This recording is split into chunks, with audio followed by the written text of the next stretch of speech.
ਦਰਬਾਰ ਸਾਹਿਬ ਦੀ ਸੁਰੱਖਿਆ ਤੇ ਫੌਜ ਦਾ ਇੱਕ ਹੋਰ ਵੱਡਾ ਦਾਅਵਾ ਸਾਹਮਣੇ ਆਇਆ। ਬੀਤੇ ਕੱਲ ਫੌਜ ਦੇ ਵੱਲੋਂ ਇੱਕ ਵੱਡਾ ਦਾਅਵਾ ਕੀਤਾ ਗਿਆ ਸੀ। ਪਾਕਿਸਤਾਨ ਵਾਲੇ ਪਾਸੋਂ ਸ਼੍ਰੀ ਦਰਬਾਰ ਸਾਹਿਬ ਨੂੰ ਅਟੈਕ ਕਰਨ ਦੀ ਕੋਸ਼ਿਸ਼ ਕੀਤੀ ਗਈ ਸੀ, ਹਮਲਾ ਕਰਨ ਦੀ ਕੋਸ਼ਿਸ਼ ਕੀਤੀ ਗਈ ਸੀ, ਪਰ ਇੰਡੀਆ ਦੇ 에ਅਰ ਡਿਫੈਂਸ ਸਿਸਟਮ ਨੇ ਇਹਨਾਂ ਪੂਰੇ ਹਮਲਿਆਂ ਨੂੰ ਨਾਕਾਮ ਕੀਤਾ, ਹਵਾ 'ਚ ਇੰਟਰਸੈਪਟ ਕੀਤਾ। ਤੇ ਹੁਣ ਸ਼੍ਰੀ ਦਰਬਾਰ ਸਾਹਿਬ ਦੀ ਸੁਰੱਖਿਆ ਤੇ ਫੌਜ ਨੇ ਇੱਕ ਹੋਰ ਵੱਡਾ ਦਾਅਵਾ ਕੀਤਾ ਹੈ ਕਿ ਲੈਫਟੀਨੈਂਟ ਜਨਰਲ ਸੁਮੇਰ ਇਵਾਨਾ ਡਿਕੂਨੂ ਦਾ ਬਿਆਨ ਹੈ, ਪ੍ਰਬੰਧਕਾਂ ਨੇ, ਗੁਰਦੁਆਰਾ ਸਾਹਿਬ ਦੇ ਸ਼੍ਰੀ ਦਰਬਾਰ ਸਾਹਿਬ ਦੇ ਪ੍ਰਬੰਧਕਾਂ ਨੇ ਸਾਨੂੰ 에ਅਰ ਡਿਫੈਂਸ ਗਨ ਡਿਪਲੋਏ ਕਰਨ ਦੀ ਇਜਾਜ਼ਤ ਦਿੱਤੀ ਸੀ।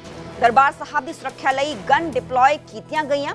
ਪ੍ਰਬੰਧਕਾਂ ਨੇ ਪਾਕਿਸਤਾਨ ਦੇ ਸੰਭਾਵੀ ਖਤਰੇ ਨੂੰ ਸ਼ਾਇਦ ਭਾਂਪ ਲਿਆ ਸੀ, ਅੰਦਾਜ਼ਾ ਲਗਾ ਲਿਆ ਸੀ ਕਿ ਪਾਕਿਸਤਾਨ ਵਾਲੇ ਪਾਸੋਂ ਸ਼੍ਰੀ ਦਰਬਾਰ ਸਾਹਿਬ ਨੂੰ ਜੋ ਹੈ ਨਿਸ਼ਾਨਾ ਬਣਾਇਆ ਜਾਏਗਾ, ਅਟੈਕ ਕੀਤਾ ਜਾਏਗਾ, ਕਿਉਂਕਿ ਬੀਤੇ ਹੀ ਕੱਲ ਵੀ ਇੱਕ ਵੱਡਾ ਬਿਆਨ ਦਿੱਤਾ ਗਿਆ ਸੀ ਫੌਜ ਦੇ ਵੱਲੋਂ ਕਿ ਸ਼੍ਰੀ ਦਰਬਾਰ ਸਾਹਿਬ ਤੇ ਹਮਲੇ ਦੀ ਕੋਸ਼ਿਸ਼ ਕੀਤੀ ਗਈ ਸੀ। ਪਹਿਲੀ ਵਾਰ ਦਰਬਾਰ ਸਾਹਿਬ ਦੀਆਂ ਲਾਈਟਾਂ ਇੰਨੇ ਸਾਲਾਂ 'ਚ ਬੰਦ ਹੋਈਆਂ।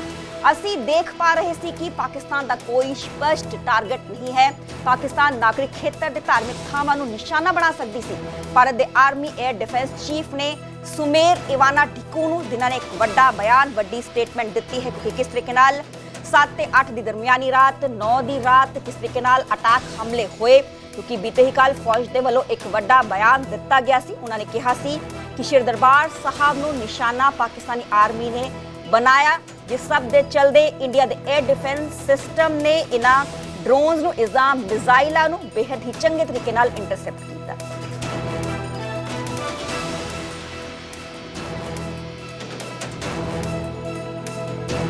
Had no legitimate targets. So in order for him to, he was more interested in creating confusion, chaos internally, and hence we visualized that he would target our civil population and our religious places of fame. And hence it is very nice, while only Karthik Shashadri has only covered one part of the story, it was very nice that the head Granthi of the Golden Temple allowed us to deploy our guns.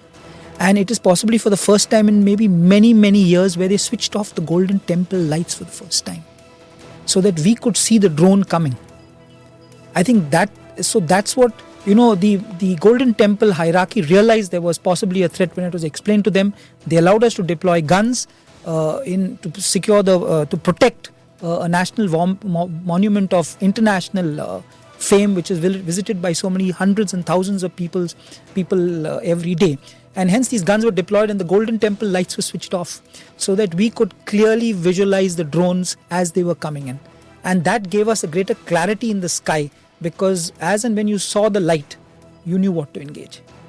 It's amazing to know that, in all our border towns, not to take it away from the rest of India, but in our border towns, retired ex-servicemen from Punjab, Haryana, parts of Jammu, they were prepared to come out of retirement and they were saying, what can we do to help? I think that's huge. I mean, if you got the local population on your side, wanting to fight side by side with you with whatever capability they had, and some of them were well retired. And we had 80 gunners coming in like this, that what can we do to help you? I think it only tells you that whether it's Punjab or it's Haryana or Jammu and Kashmir or any other parts of India, this actually rallied a lot of patriotism, especially among our ex-servicemen fraternity from the border states. Right. I think it speaks volumes about our national character. Also the खास तौर पे धार्मिक स्थलों को निशाना बनाएगा। इसमें अमृतसर में स्थित गोल्डन टेम्पल सबसे अहम था। ਦੁਸ਼ਮਣ ਦੇਸ਼ ਪਾਕਿਸਤਾਨ ਇੱਕ ਵਾਰ ਫਿਰ ਬੇਨਕਾਬ ਹੋ ਗਿਆ। ਪਾਕਿਸਤਾਨ ਦੀ ਧਾਰਮਿਕ ਸਥਾਨਾਂ ਨੂੰ ਲੈ ਕੇ ਕਿੰਨੀ ਸੌੜੀ ਸੋਚ ਹੈ, ਇਹ ਜੱਗ ਜ਼ਾਹਿਰ ਹੋ ਗਿਆ। ਜਦੋਂ ਭਾਰਤੀ ਸੈਨਾ ਨੇ ਪਾਕਿਸਤਾਨ ਨੂੰ ਮੂੰਹ ਤੋੜ ਜਵਾਬ ਦਿੱਤਾ ਤਾਂ ਪਾਕਿਸਤਾਨ ਇਖਲਾਕੀ ਤੌਰ ਤੇ ਇੰਨਾ ਡਿੱਗ ਗਿਆ ਕਿ ਸ੍ਰੀ ਦਰਬਾਰ ਸਾਹਿਬ ਨੂੰ ਟਾਰਗੇਟ ਕਰਨ ਦੀ ਕੋਸ਼ਿਸ਼ ਕੀਤੀ। ਇਹ ਵੱਡਾ ਖੁਲਾਸਾ ਭਾਰਤੀ ਫੌਜ ਨੇ ਕੀਤਾ। ਭਾਰਤੀ ਸੈਨਾ ਨੇ ਕਿਹਾ ਕਿ ਪਹਿਲਾਂ ਇਸ ਗੱਲ ਦੀ ਇਨਪੁਟ ਸੀ ਕਿ ਪਾਕਿਸਤਾਨ ਧਾਰਮਿਕ ਸਥਾਨਾਂ ਨੂੰ ਨਿਸ਼ਾਨਾ ਬਣਾਵੇਗਾ, ਜਿਨ੍ਹਾਂ ਵਿੱਚੋਂ ਸ੍ਰੀ ਦਰਬਾਰ ਸਾਹਿਬ ਅਹਿਮ ਸੀ। 7 मई की रात को हमने पुख्ता जानकारी मिली कि पाक किसी भी उचित और वैध टारगेट के ना होने के कारण भारतीय सैन्य ठिकानों को और सिविल इलाकों को, खास तौर पर धार्मिक स्थलों को निशाना बनाएगा। इसमें अमृतसर में स्थित गोल्डन टेम्पल सबसे अहम था। हमें अतिरिक्त जानकारी ये भी मिली कि गोल्डन टेम्पल के ऊपर वो भारी तादाद में ड्रोन और मिसाइल से हमला करेगा। ਭਾਰਤੀ ਫੌਜ ਦੇ ਮੁਤਾबिक 8 ਮਈ ਦੀ ਸਵੇਰ ਨੂੰ ਪਾਕਿਸਤਾਨ ਨੇ ਸ੍ਰੀ ਦਰਬਾਰ ਸਾਹਿਬ ਤੇ ਡਰੋਨ ਤੇ ਮਿਜ਼ਾਈਲ ਦੇ ਨਾਲ ਹਮਲਾ ਕਰਨ ਦੀ ਕੋਸ਼ਿਸ਼ ਕੀਤੀ। 8 मई की सुबह को अंधेरे में पाक ने अनुमान अनुसार ड्रोन और मिसाइल के जरिए से सभी सैन्य एवं सिविल ठिकानों पे और खास तौर पे गोल्डन टेम्पल पे भारी तादाद से ड्रोन का हमला किया। ਤਾਂ ਭਾਰਤ ਦੇ ਮਜ਼ਬੂਤ 에ਅਰ ਡਿਫੈਂਸ ਸਿਸਟਮ ਨੇ ਪਾਕਿਸਤਾਨ ਦੀ ਕੋਝੀ ਸਾਜ਼ਿਸ਼ ਨੂੰ ਨਾਕਾਮ ਕਰ ਦਿੱਤਾ ਤੇ ਅਟੈਕ ਦਾ ਮੂੰਹ ਤੋੜ ਜਵਾਬ ਦਿੱਤਾ। क्योंकि हम इसके लिए तैयार थे तो भारतीय सेना के आर्मी एयर डिफेंस के सतर्क और सशक्त योद्धाओं ने पाकिस्तान के नापाक इरादों को पूरी तरीके से ध्वस्त करते हुए ड्रोन और मिसाइल हमले को पूरी तरह से विफल कर दिया और हमने गोल्डन टेम्पल पे एक आंच भी नहीं आने दी। ਜਦਕਿ ਦਰਬਾਰ ਸਾਹਿਬ ਤੇ ਹਮਲੇ ਦੇ ਦਾਅਵੇ ਤੇ ਐਸਜੀਪੀਸੀ ਨੇ ਇਤਰਾਜ਼ ਜਤਾਇਆ। ਸ਼੍ਰੋਮਣੀ ਕਮੇਟੀ ਦਾ ਕਹਿਣਾ ਹੈ ਕਿ ਭਾਰਤ ਜਾਂ ਪਾਕ ਦਾ ਕੋਈ ਵੀ ਆਰਮੀ ਜਨਰਲ ਅਜਿਹਾ ਨਹੀਂ ਸੋਚ ਸਕਦਾ।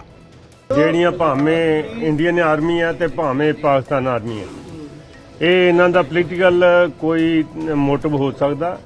ਗੁਰੂ ਰਾਮਦਾਸ ਦੇ ਦਰ ਤੇ ਕੋਈ ਇਦਾਂ ਦਾ ਮੇਰਾ ਜੋ ਵਿਸ਼ਵਾਸ ਹੈ, ਕੋਈ ਵੀ ਆਰਮੀ ਦਾ ਕਮਾਂਡਰ ਜਾਂ ਆਰਮੀ ਦਾ ਜਨਰਲ ਕੋਈ ਇਹ ਸੋਚ ਨਹੀਂ ਸਕਦਾ। ਦੇਖਦੀ ਹੈ ਤੁਸੀਂ ਖਾਰਜ ਕਰਦੇ ਹੋ ਬਿਆਨ ਜੀ, ਸੈਨਾ ਦਾ ਖਾਰਜ ਕਰਦੇ ਹੋ ਸਿਰੇ ਤੋਂ? ਮੈਂ ਦੇਖੋ, ਮੈਂ ਵਿਸ਼ਵਾਸ ਹੀ ਨਹੀਂ ਕਰਦਾ। ਜੇ ਖਾਰਜ ਤਾਂ ਮੈਂ ਤਾਂ ਕਰਾਂ, ਮੈਂ ਵਿਸ਼ਵਾਸ ਨਹੀਂ ਕਰਦਾ ਇਹਨਾਂ ਗੱਲਾਂ ਤੇ। ਤਾਂ ਪਾਕਿਸਤਾਨ ਨੇ ਇੱਕ ਵਾਰ ਫਿਰ ਆਪਣੀ ਔਕਾਤ ਵਿਖਾ ਦਿੱਤੀ ਹੈ ਕਿ ਜਦੋਂ ਭਾਰਤੀ ਸੈਨਾ ਦੇ ਨਾਲ ਲੜਨ ਦੀ ਹਿੰਮਤ ਨਹੀਂ ਰਹੀ, ਹਰ ਕਦਮ ਤੇ ਢੇਰ ਹੋ ਗਿਆ, ਤਾਂ ਫਿਰ ਧਾਰਮਿਕ ਸਥਾਨਾਂ ਨੂੰ ਹੀ ਨਿਸ਼ਾਨਾ ਬਣਾਉਣਾ ਸ਼ੁਰੂ ਕਰ ਦਿੱਤਾ। ਅੰਮ੍ਰਿਤਸਰ ਤੋਂ ਰਾਜੀਵ ਸ਼ਰਮਾ, ਨਿਊਜ਼ 18 ਪੰਜਾਬ।